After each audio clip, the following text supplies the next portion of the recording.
Hello class.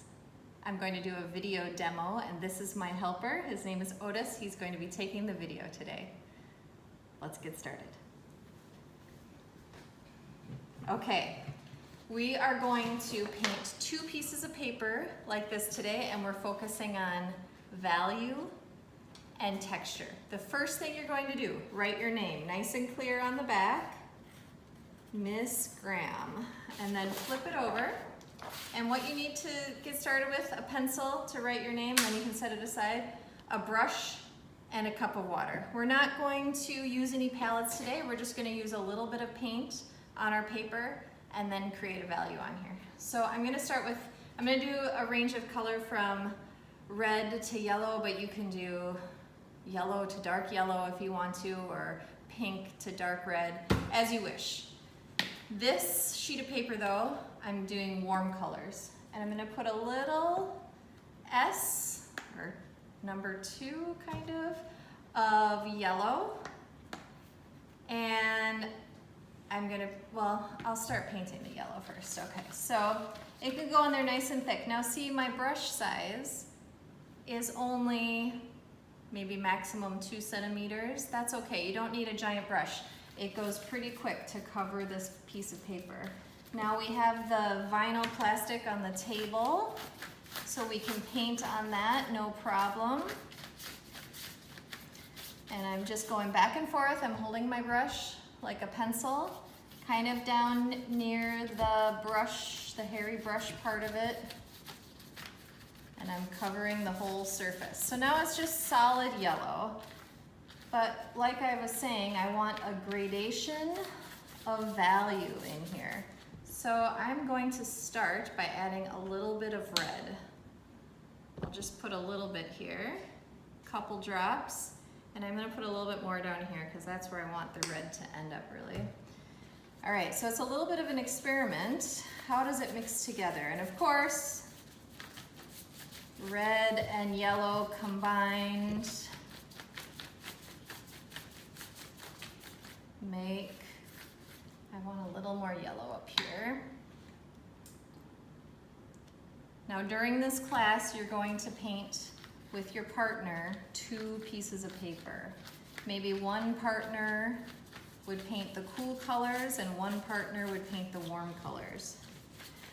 You might find your brush gets a little bit dry and sticky, and you can just get it a little bit wet, not dripping wet, and it will help the paint and the brush flow smoothly. Okay, so I've got my red area down here. I want to go right to the edges. Now the darker color will be a little bit more powerful than the lighter color. I can pull some of this up here too. It doesn't have to be perfect. You can decide how you want your gradation of color to look. It doesn't have to necessarily go dark, light. It could go light, dark, or like light, dark, light. It's up to you. But I do want the whole piece of paper covered. You can see with water, the acrylic paint is a little bit more transparent. Notice I'm wearing an apron too. Think about what you know about acrylic paint and why I would be wearing an apron. I'm gonna add a little more yellow up here and finish off. Now I'm just adding a little bit at a time. I don't want giant globs of paint. I don't want this paper to be completely soggy with paint.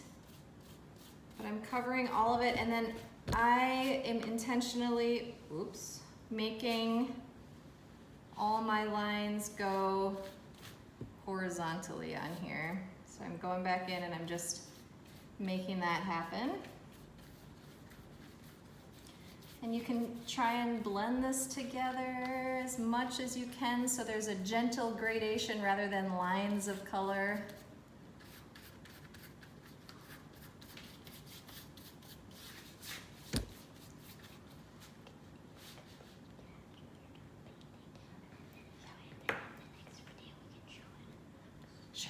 Okay, after I've painted my gradation of color, I missed a little bit down here, and my paint is still wet, I'm going to go and add some texture on it. And there's lots of texture things. I save things to press in here. I like these rubber squeegees, and you can make all sorts of texture designs in here with those. You could do the whole thing kind of polka dots if you want. You could do interesting lines. So we're adding texture to the wet paint. I also have these cool paint rollers. What? Yeah, come on down.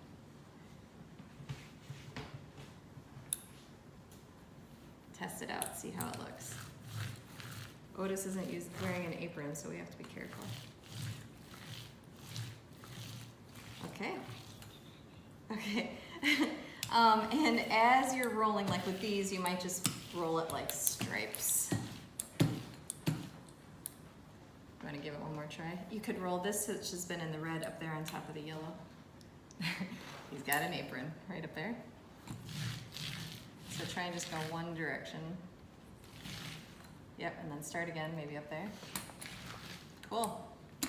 Okay, so experiment with texture. And lastly, we'll have a bucket to put all these into rinse. You'll have to store these in the right place, and you'll just have to move them very carefully to where Miss Graham tells you they should go.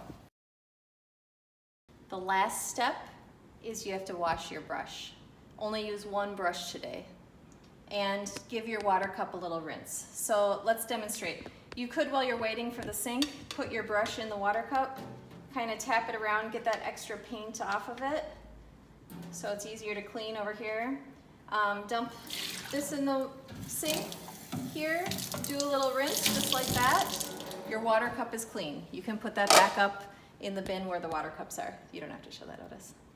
I'll show it in class. Next, your brush.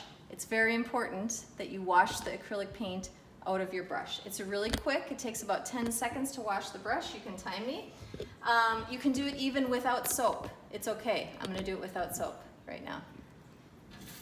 Put it in the water. Spread the hair apart, and make sure you get down to here, because when the paint dries in there, it gets all splayed apart. And then you can tap this on the bottom of the sink, kind of like this. Done. Tap, tap, and then you put this back in the container with the bristle part up. You could form the bristles a little bit so they look nice. And that's all. You want to show where it is?